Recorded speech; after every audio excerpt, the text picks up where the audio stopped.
give him the nomination 4 years from now, or some of these other establishment folks, just like, Little Marco or whoever, the other guys that want to pretend that they're anti-establishment, they're pretend anti-establishment people is what they are.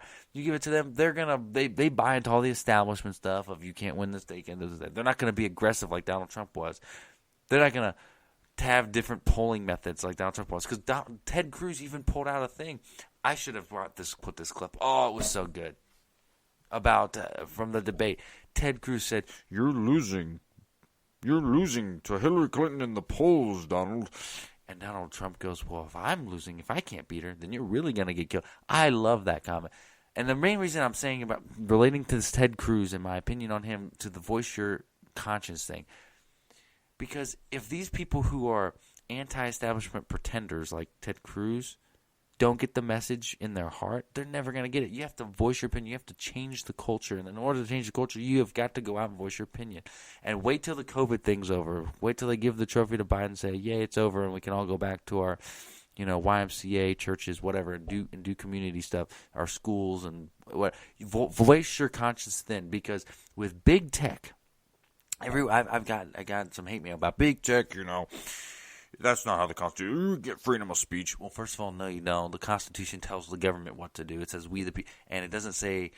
The First Amendment says, and the Second Amendment say the government shall make no law about First Amendment, gun regulation, blah blah. It doesn't say big tech, Starbucks, Target, and Ford shall make no policy. No, it just says government shall make no law. That's where the private property clause comes in. But you can avert it. We don't have to. We do not need big tech to get our message across. Am I using big tech right now as a platform? Sure, I'm using it right now. But if they take this down, I'm going to go to a street corner. I'm going to do everything I possibly can to get the message out. But folks, that's what it comes down to. Voice your conscience. That's going to be a theme of ours here on this very podcast. Voice your conscience. Do not be afraid. And if you get banned, keep moving forward. Keep moving forward. All right, so let's go to Curran's Corner. We've gotten a theme of questions, by the way. A theme of questions. So welcome to Curran's Corner. I know. Thank you. Oh, thank you. Thank you, sir. Thank you, sir. Oh, yes. Oh, dude, that's awesome. I appreciate that. In a podcast and in a COVID, COVID-19, Chinese virus, whatever you want to call this, world, you don't get to be a part of many audiences anymore. So you have to sort of fake it. You gotta throw it out there. Just much like the NFL, they throw fake fans out there. I get to give myself fake applause. If after Aaron Rodgers gets a touchdown, he can look at a jumbotron and look at fake fans and feel all fancy. I get to have fake applause too and feel like I'm in front of an audience. So, thank you. I know you're out there, I know you're listening, and I know you're applauding wherever you are, in your car, at work, or just shopping at the grocery store. So, we're at Curran's Corner. We answer emails. We got a theme, a couple of questions about where would I rank Donald Trump as one of the best presidents or worst presidents? Like, where would I rank him as in relative to presidents? That's a hard question. Gonna be honest with you, you can't really get an honest opinion of something, because actually, you know what? There's two factors that go into this. The first factor is you've got media perception and how history writes things about you. Okay, both in modern and historic times. The second thing is what you actually did. So, for example, George W. Bush, dude. So Donald Trump, we gave you last episode. 49% approval rating, getting ready to leave office, right? So it's about 50-50. He's been very consistent between 44 and 49 his entire presidency. Hasn't even gone below 44, hasn't gone above 49. Okay. George W. Bush had a 90 after 9/11 and leaves office in the early 20s. And I think I'm going to make a relation to current politics at the same time with this. Because Nancy Pelosi gets elected speaker in 2006. George W. Bush's term ends in 2008. Or technically beginning of 2009. So Nancy Pelosi speaker, Democrats have a big sweeping Congress. That's why she gets her speakership. And George W. Bush had like a 30, rising down to 20 for the next 2 years. Super majority in the Congress for Democrats. And I remember Nancy Pelosi sitting on a night show saying, "Oh, we won't impeach George Bush."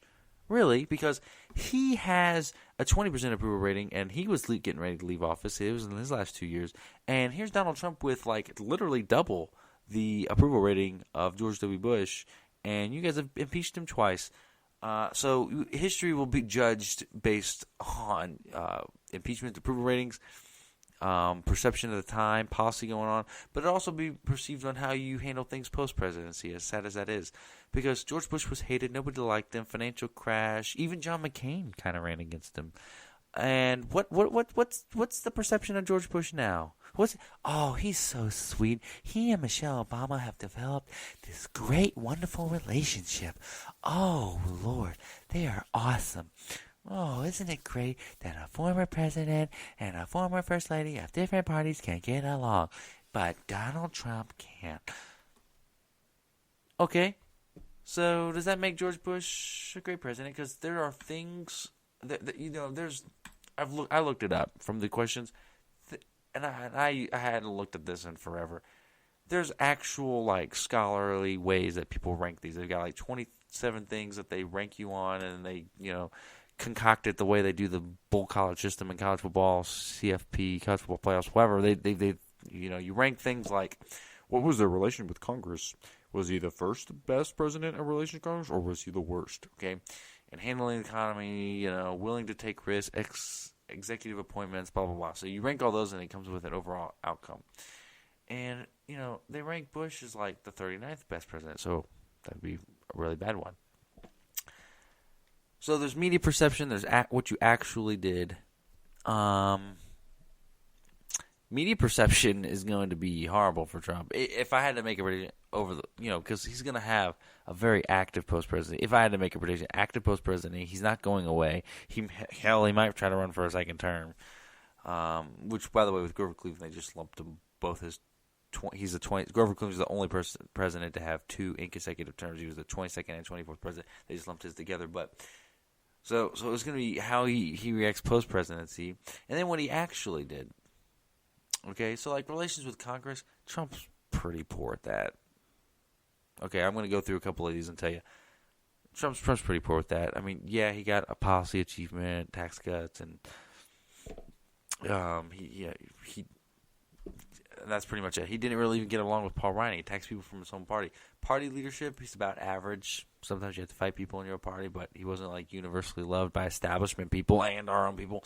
Ability to compromise, he didn't really compromise. He stuck to his guts, which is good. Handling of the economy, dude, one of the freaking best.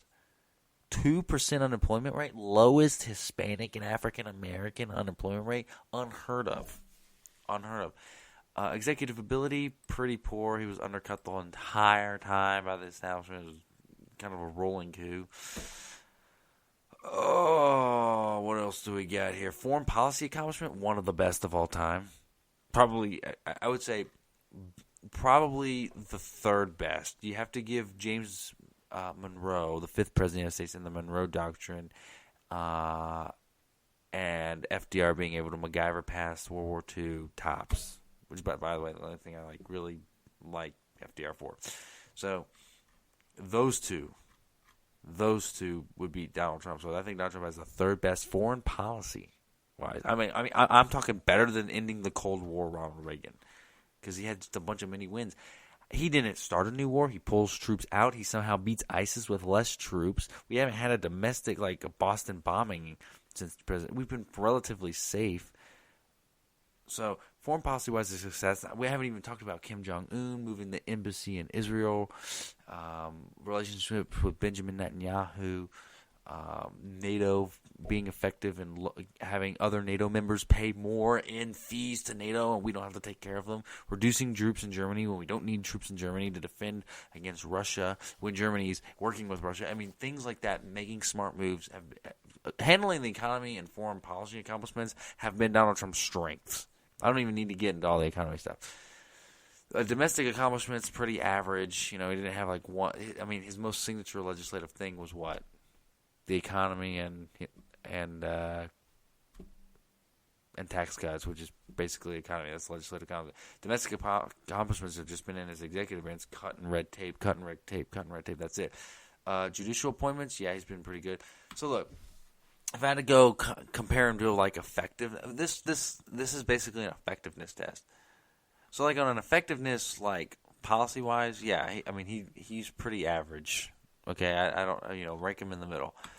Message wise, exposing things about Washington, why we sent him there, one of the best. Enthusiastic wise, one of the best. Media perception wise, our relationship with the media is one worst ever. That's whether it's the media or him, it's the worst ever. In my heart, he's like the fifth or fourth, and I think actual wise, because one of the actual things they won't talk about here is as a movement of people. So I would rank him probably seventh, eighth ish at the lowest.